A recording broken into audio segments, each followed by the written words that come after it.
We said before, and it's a very important topic that we're about to dive right into. October is Domestic Violence Awareness Month, and not only is Studio 10 highlighting places that survivors of abuse can get help, we also want to give them the platform to share their story in hopes it sparks a light in someone that needs help. That's right, and one Lansing woman realized that in sharing her story, she would also become a voice to the voiceless.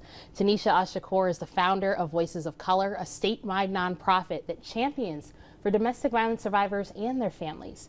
And today, she's sharing her story with us, but we do want to warn you that some parts of the story may be triggering for some to hear. I had a friend, we were acquaintances in college. As soon as I said I will be your girlfriend, everything changed. Tanesha Ash-Shakoor is the founder of Voices of Color, a domestic violence nonprofit advocacy organization, but she was first a survivor of intimate partner violence.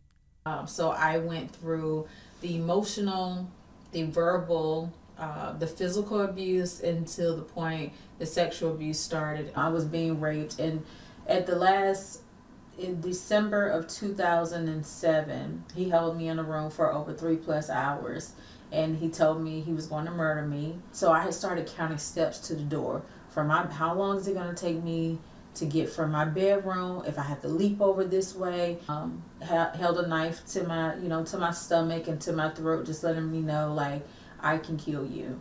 And that's what I plan to do. Because after some time, I just stopped counting or thinking about time, and I just prepared myself to die. Like, this is finally the chance that I get. And then, Tanesha, how are you going to respond? Tanesha got a second chance at life, and with the help of her mother, she was able to finally leave her abuser. And then she began her healing journey. And after sharing her story on a church pulpit, she realized others could be inspired and helped too, which prompted Voices of Color.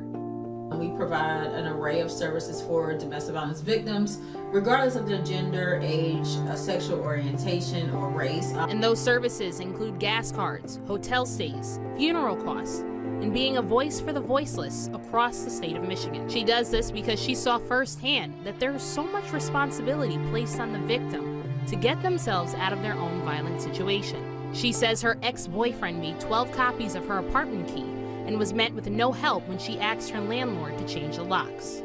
There's too much time being wasted on what are you going to do first? What are you going to do first? And then I'll step in. I may be able to do this. I may be able to do that. And sadly enough, I have had survivors who've called organizations and agencies as a woman of color, and they were told, we can't do anything for you. We don't have any availability.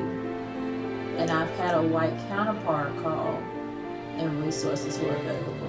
Something that resonated with another woman who was helped by Voices of Color. She asked to remain anonymous, but tells me, yes, definitely. She's been one that, if she knows that you're in an uncomfortable position or place, she does not sleep until she knows that you are safe.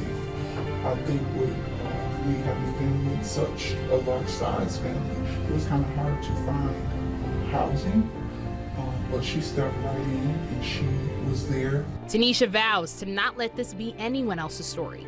But not only does she help people who have been in her shoes, she also helps those who have been in her abuser's shoes too. Aspect of it. So I guess, I've gotten into a great group full of accountable men that, I believe we really do hold each other accountable. Multiple times a week, Tanesha teaches a class to perpetrators of intimate partner violence who are working to make a change. We're all here for the same reason and the greater good of trying to be better men in society. Nobody else is responsible for what I've done, and it's entirely my decisions that were made. And therefore, that's why I sit here responsible and trying to make a change. As Tanesha works to heal others of their traumas, hers hasn't fully gone away. I am diagnosed with PTSD. I am still on very much, I say needed medication. Just this year, I started having night terrors again. So for 3+ months, I was being shot in the head in my dreams. I was always running. And so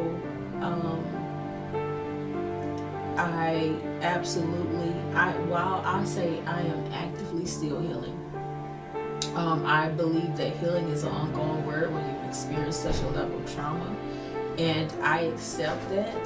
The more and more I share, I unlock part of my story every single time. And it is so freeing for me to keep saying it aloud.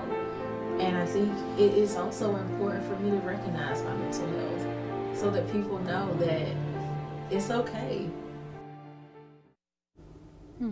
Well, Tanesha also wants others to know and recognize that domestic violence isn't always physical or sexual.